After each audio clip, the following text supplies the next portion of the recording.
Doctor Kurel विठलाचार्य साहित्य एवं शिक्षा।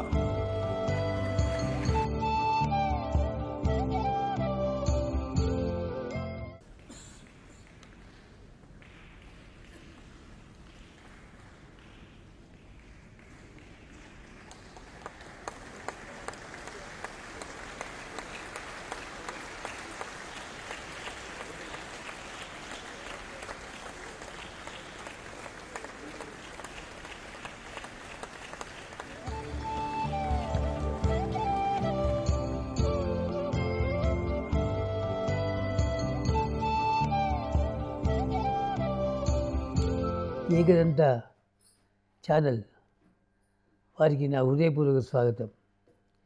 మీరు పల్లెటూరుకు ఇంత కష్టపడి వచ్చారు. మేము మీకు సరైన ఆతిథ్యం ఇవ్వలేకపోతున్నాము, అయినా మీరు వచ్చారు.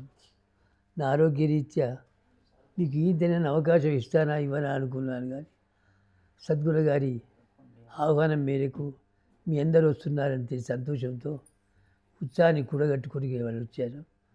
మీ అందరికీ నా హృదయపూర్వక స్వాగతం, సుస్వాగతం. సంస్కృతము ప్రాకృతం అంటేనేమో ప్రాచీన భాష అని చెప్పుకున్నారు. సంస్కృతం అంటే సంస్కరించిన భాష అని చెప్పుకున్నారు. అవి మామూలుగా మాటలనో లేదు జరిగిన విషయమేగా నేను విన్న నిర్వచనాలు. అయితే నాకు కూడా మొదటి నుంచి కూడా సంస్కృతం నేర్చుకోవాలి, సంస్కృతంలో దాని లోతుగా వెళ్ళి గో పండితుని కావాలి, సంస్కృత పండితుని నాకు కోరిక ఉండేది. నాకు సంతోషమైన విషయం ఏంటంటే అందరూ కూడా సంస్కృత ప్రచారం చేస్తున్నారు. ఇప్పుడు ఈ సంస్కృతము మనం అనుకోకుండా మన మామూలు చదువురాని వాడు కూడా సంస్కృతం మాట్లాడుతుంది, కానీ వాడి సంస్కృతం అని తెలియదు. ఇప్పుడు సాధారణంగా నెత్తురు అంటే తెలుగు పదం, రక్తం అంటే సంస్కృతం. మాంసం తినే వాళ్ళు అందరూ ఉన్నారు, కానీ మాంసాన్ని తెలుగులో ఏమంటారో తెలియదు. మాంసం అనేది సంస్కృత పదం. దాన్ని తెలుగులో చెప్పాలంటే నంజుడు అనే ఒక మాట ఉంటుంది, నంజుడు. అది తెలుగు అంటారు. ఇది ఎవరి దుకాణంలో పోయి నాకు నంజుడు ఏమంటే అడేవి ఇస్తారు అని కూడా అర్థం కాదు. మాంసం అంటే అర్థం అయితే. అంటే సంస్కృత పదాలు అనుకోకుండా అందరికీ సంస్కృతం వస్తుంది, కానీ ఈ సంస్కృతము ఇది తెలుగు అని వాళ్ళు తెలియదు.